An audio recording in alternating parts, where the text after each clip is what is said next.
The following program is a PBS Wisconsin original production. Wisconsin's Democratic governor is suing the state legislature after years of power grabs from Republican lawmakers. And the United Auto Workers strike comes to an end. How will the deal impact local workers? I'm Frederica Freiberg. Tonight on Here and Now, details of the governor's lawsuit against the state legislature. Then we check in with a local UAW president on his way to ratify a new contract. A town supervisor details life for residents without clean water. And the next in our series, Wisconsin in Black and White, Health Divides. It's Here and Now for November 3. Funding for Here and Now is provided by the Focus Fund for Journalism and Friends of PBS Wisconsin.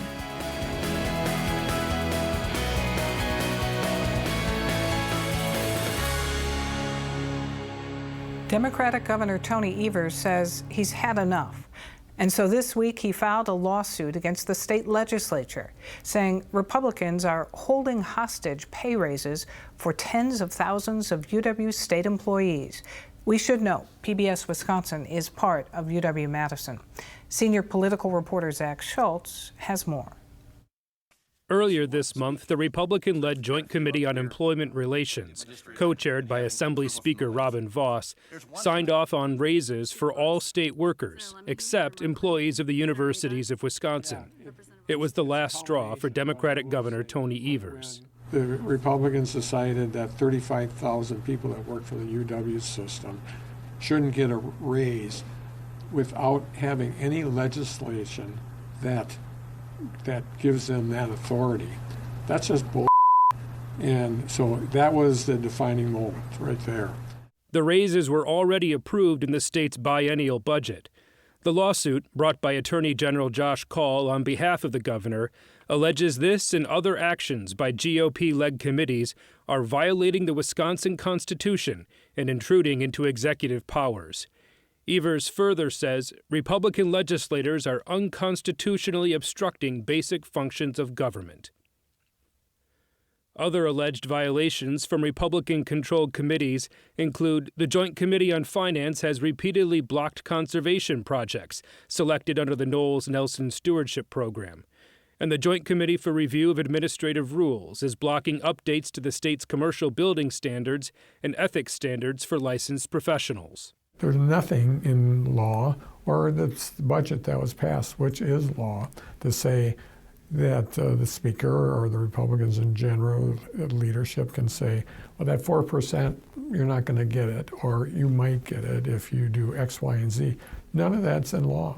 So that is an illegal act, and so that pushed me over the edge. I mean, the other issues, I do believe it's just a further effort that started before I became governor with the lame duck law and all the things that they've done about not approving my appointees or not, all of that. It's all part of it. But when you mess with 35,000 people at one time, that's enough. Are you looking for the Supreme Court, if they take this case, to make a broad ruling, or would you be satisfied if they issued a narrow ruling, specifically on UW employees or JCRA or any of the other committees? I think the legislature it'd be helpful for the legislature to have a broad idea of what their authority is and what's mine.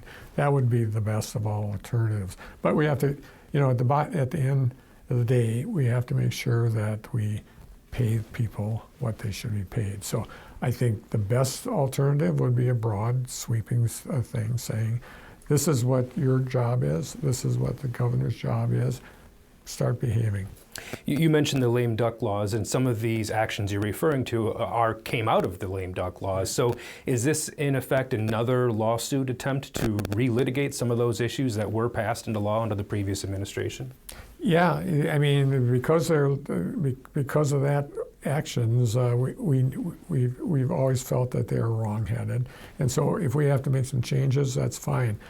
I think, broadly speaking, the way the Republicans have essentially taken more and more power over time from the executive branch We have to stop that, and we have to understand that they're co-equal parts of government, the judicial, executive, and the legislative, and that's the way it's supposed to work. It's not working that way now. Would you have filed this lawsuit under a different makeup of the Supreme Court? Yes. Oh gosh, yes. Oh gosh, yes. I think we're going to get more than 4 votes on this one. I mean, people should be able to understand that there is the authority in all 3 branches. So at court, absolutely, this recent thing, whether the new judge is there or not, that's irrelevant to this. We would have filed that regardless. Speaker Vos said in a statement, "Today's lawsuit by Governor Evers and Attorney General Call is an attempt to eliminate the 4% raises given to all state employees by the legislature." And Senate Majority Leader Devin LeMahieu said, "The governor is working to diminish the voice of Wisconsinites by limiting the authority of the legislature and unduly strengthening his own administration." You have dealt with the legislature and rules even as your time as superintendent of public instruction. How long-standing are some of these issues when it comes to the balance of power between the executive and the legislature? Yeah, I'd say it accelerated with my election. I think it's always a little bit of a issue going forward, but because it's just kept getting bigger and bigger and bigger, it became a thing, and we have to deal with it. So I'm glad we filed this suit, and we anticipate winning this suit. A year ago, you were talking about a reset with Republicans in the legislature. Since then, they have voted down your appointees, and you filed this lawsuit. Was a reset ever realistic? Was it always going to be limited, or is it just the current state of politics? It's the current state of politics. But we passed the budget. I signed the budget, where we brought shared revenue to Milwaukee and other places across the state, every municipality. So we've had some successes, but what we can't stand for is people not following the law and following what we've agreed to, and we did not agree to what the speaker is doing now. All right, Governor Evers, thanks for your time. Thank you, appreciate it. After striking for nearly 6 weeks, the United Auto Workers Union has settled with the big 3 car makers. Votes to ratify the deal are underway, including by union members from Wisconsin at GM and Stellantis, the former Chrysler. The GM contract deal with the companies includes a 70% starting wage hike to $30 an hour and the ability to reach the top pay scale of $42 an hour. For more on the union battle to recoup losses workers took in concessions to help the companies stave off bankruptcy, we turn to Steve Frisk, UAW Local 722 president at GM in Hudson, who's in Detroit right now for the vote. And Steve, thanks very much for being here. Thanks for having me. So what is it like to have settled and be off to vote to ratify? Well, it's exciting, and we were out for just about 39 days this time after being out 42 4 years ago. So it was a long time out, and it takes a toll, especially on a lot of our younger members who just started working here and don't make the top wage. It takes a huge amount of sacrifice and dedication to be out there on that picket line, which we were 24 hours a day, 7 days a week. But it's exciting that we got a tentative contract. What I'm reading and hearing so far sounds very favorable.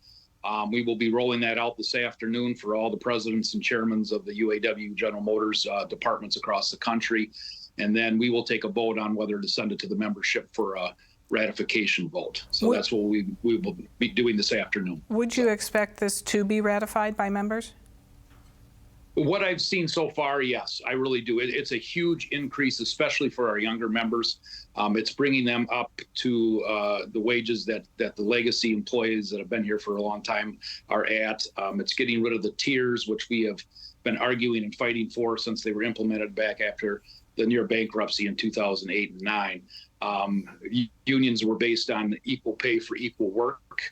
That's our belief. We believe that these younger people should have a path to get to the full wage and make the same as the people that they're working next to it. And this contract allows that to happen. Cost of living is back in the contract, which we have had suspended since the bankruptcy timeframe. I really expect this contract to pass. We obviously need to go over some stuff yet because we haven't seen everything in that contract book yet. But I'm very hopeful that we will pass it and send it to the membership for ratification. What does the contract deal born of the UAW strike say about the new might of the union? It's a totally different leadership, as I'm sure you know. There was a lot of corruption in the UAW, and the administrative caucus that was in there since the union started has now been replaced with a one member, one vote. So Shawn Fain has only been in office since February of this year. They had obviously a different approach to the strike. Normally they pick a company and a target company and go after them to try to get an agreement. And then the other two companies, we call it pattern bargaining, will basically go up on the same type of contract, pretty close to what the pattern bargaining, the original place was. This time he pitted all three against each other and to see who would get out the best deals. And I think it kept the companies on their toes. They did not know what plants were going to be maybe struck next, and they couldn't prepare for it. And I think it was very successful. And that's why I think all three agreements are probably going to be ratified, and because I think it's the biggest gains that we've gotten in my lifetime since I've worked here. So. Speaking of big gains, do increased labor costs jeopardize automakers as they transition to electric vehicles? That's what the company would like you to believe. Labor costs are very minute portion of what a vehicle costs. It's typically in the 5 to 7% range. They like to say that, but these companies have been making record profits for the last 10 years. Last decade, they've made over $250 billion in profits between the three of them. CEO pay has went up 40% in the last 4 years. The cost of vehicles have gone up 30% in the last 4 years. Inflation's gone up just under 19%, and our wages have gone up 6%. So if they want to blame it on our wages, that's just not factual. It's just, once again, they don't want to share the money that they make with their workers. That's not just a problem with the big three. That's a problem across every business, and where they don't want to share profits with the people that actually make them the profits, and that's their workers. All right. We need to leave it there. Steve Frisk in Detroit, thanks very much. Thank you for having us. You have a nice day.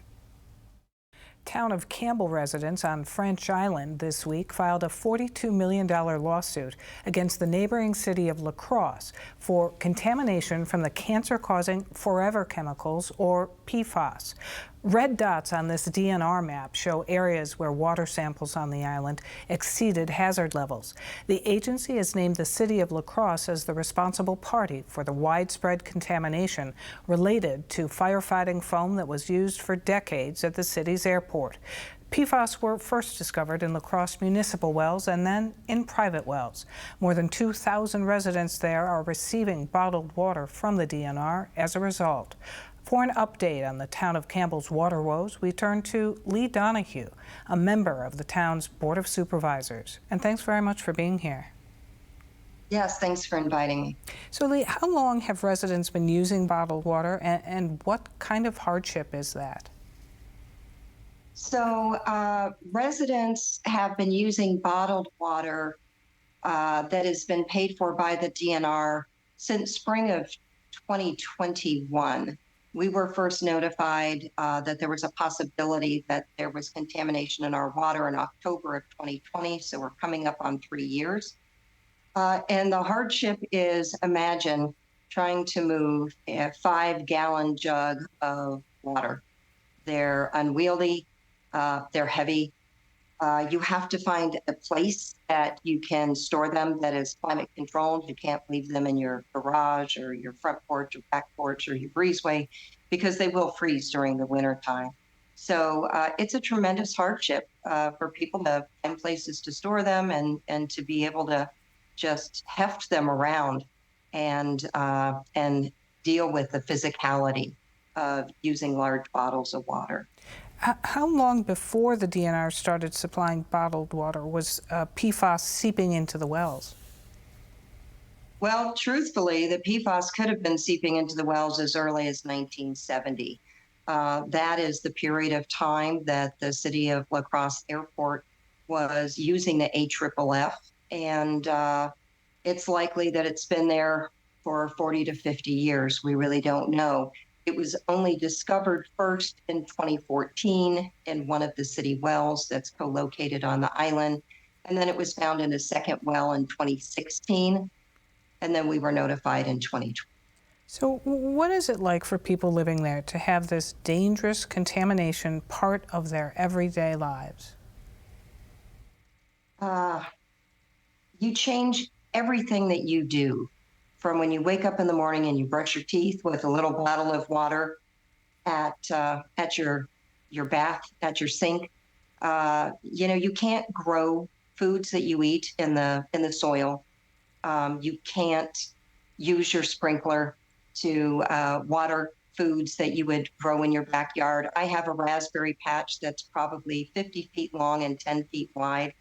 I haven't been able to eat a raspberry for years. It's hard. It changes everything that you do. How will the $402 million directed from the governor and the $125 million in the state budget for PFAS mitigation help address the problem in the town of Campbell? Well, a lot of that really depends on Senate Bill 312 and how that bill is structured to be able to help small communities that are on private wells access that PFAS trust fund. It's unclear whether that bill will pass in its current form. I know it's already been amended once, and now there's discussion about further amendments that it might come to the floor next week. Do people want to stay on French Island, or are people hesitant to locate there? Well, I would say if it wasn't the water problem, it's a glorious place to live. We're a small island. We have our own fire department and police department, and we're hugged by two rivers. It's beautiful. It's lovely. It's a small town community, but when you can't drink the water out of your tap and you have to maneuver these very heavy, large bottles so that you have a safe alternative source, it's a struggle for many people, and many people have chosen to move elsewhere. What would be your advice to others in the state suffering the same kind of thing? Well, I think the most important thing is to make certain that the water you are drinking is in fact safe. Supervisor Lee Donoghue, thanks very much, and good luck with this. Turning now to our series of special reports on race with Wisconsin in Black and White, in partnership with the Nehemiah Center for Urban Leadership Development. Last week, reporter Nathan Denzine explored the social determinants of health and why they are so important to health outcomes. Tonight, we take a look at maternal and infant health, where Wisconsin's disparities are stark. Here's the next installment of Wisconsin in Black and White, Health Divides.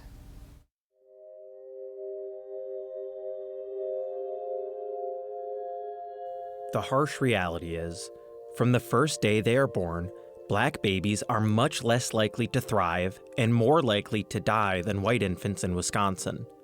The same holds true for their mothers. In fact, this has been true since the first infant and maternal mortality data was gathered in 1912. I think one of the big things that people don't realize is that this is a problem that we have identified more than a century ago. Tiffany Green is a professor for population health sciences at UW-Madison. She says that while overall maternal mortality has greatly decreased in the last century, the gap between Black and white mothers and infants has persisted, especially in Wisconsin. We still, unfortunately, have among the highest Black infant mortality rates in the country, meaning Black babies that don't reach their first birthday. Black birthing people have about 5 times the pregnancy-related mortality rate relative to their white counterparts in Wisconsin. In general, we are leaders in the nation as it relates to many of the inequities that we see. Dr. Jasmine Zapata is the Chief Medical Officer for Community Health at the Wisconsin Department of Health Services. There's no one answer. We could talk about this for hours and hours. It's multifactorial. Advocates say one potential reason we see disparities is because healthcare providers can carry implicit biases into the clinic. So a lot of times when we talk about implicit bias and talk about racism in our healthcare system, a lot of people think about like direct interpersonal racism where somebody would come up to me and say, I don't want you to treat me because you're Black. That's not a lot of what we see. A lot of it is unintentional. Because of those unintentional biases, Zapata says Black people are less likely to go to a doctor when something is wrong, which can lead to worse health outcomes. There are many people, especially in the maternal and child health fields, that have access, that have insurance, and they're still not attending their healthcare appointments. Just because you have insurance and you can physically make an appointment, is it somewhere that you feel safe and comfortable? But while access to quality healthcare can be a large driver in outcomes, national data shows that even the infants of the richest Black mothers suffer worse health outcomes than the babies of the poorest white mothers. I think we focus a lot on hospitals and doctors because that is something we can easily wrap our heads around. But the reality is there are a lot of reasons, and I think they have a lot more to do with the social environment. And the societal environment for Black Wisconsinites is one defined by racism. When it comes to where Black Wisconsinites live, only a quarter own their own home. They face one of the highest income gaps in the country and are 5 times more likely to live in a food desert than white people. A lot of people have linked things like segregation, things like the resource-deprived environments to the risk of prematurity, and those things matter. Dr. Zapata says she experienced this difference in outcomes firsthand when she had her second child. I got pregnant with my second child, a little baby girl. I was so excited. And she was due on January 2nd, but on September 20th, I had a sharp pain in my lower abdomen. When it happened, she was in class for medical school and knew something was wrong. Doctors told her that it was just false labor, but when she saw blood a few minutes later, she went to the hospital. Ultimately, within 2 hours, I was in an emergency C-section and I delivered a 1.5-pound baby who didn't cry when she came out. When babies come out, they're supposed to be kicking, screaming, crying. It was completely silent. Her daughter was then taken to the neonatal intensive care unit to start her breathing. It was so hard for me at that moment because I knew all the statistics about Black birth outcomes. After 3 weeks in the NICU, Zapata's baby was able to thrive and is now a very healthy teenager. But Zapata knew the outcome could have been much different. I knew that it was an honor that she was there with me because there are so many other birthing people and families, particularly Black women, Black birthing people, who do not have that same outcome. There are reasons above and beyond sort of these individual level characteristics that don't explain why we are seeing these disparities. But there is work being done to bring parity to birth outcomes for Black mothers and infants. In 2022, Governor Evers announced $16 million in additional funding for DHS to work on closing those gaps. We're currently working on this with intensity and passion. Dr. Zapata says there are 3 big things that money is going toward: increasing access to health care for Black mothers and infants, educating current healthcare practitioners about the issues, and increasing the number of Black doctors and nurses. We will have a bigger impact if we can go upstream and focus on how can we eliminate some of the very factors and social determinants of health that cause some of these health outcomes in the first place. Along with the $16 million, healthcare providers in Dane County have another effort to improve the social determinants of health called ConnectRx. ConnectRx is a program that provides support to pregnant Black people at risk. Making sure that families at risk of losing their places are getting housing, making sure that they are getting food. I've been privileged to hear stories about people getting employment that they need. The program also connects mothers with doulas if they choose, and with an individual community health worker both during pregnancy and after. I'm just stunned at the work that they've been able to do that addresses these social determinants. But even with these programs, Green says more needs to be done. When we talk about things like Medicaid expansion, which we have refused to do in our state, despite the fact that places like Georgia and Mississippi have expanded postpartum Medicaid for up to a year. The Wisconsin legislature removed Medicaid expansion from the governor's budget again in 2023, making Wisconsin one of only a few states which has not expanded postpartum coverage. If we live in a Wisconsin where everybody is able to reach their highest potential, everybody needs access to a provider. While expanded coverage remains elusive, health officials look to fill the gaps and improve the outcomes wherever they can. For Here and Now, I'm Nathan Denzine.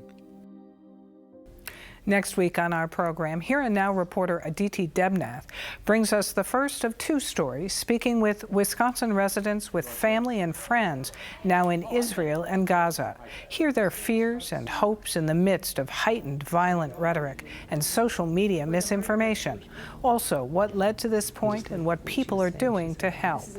For more on this and other issues facing Wisconsin, visit our website at pbswisconsin.org and then click on the News tab. That's our program for tonight. I'm Frederica Freiberg. Have a good weekend.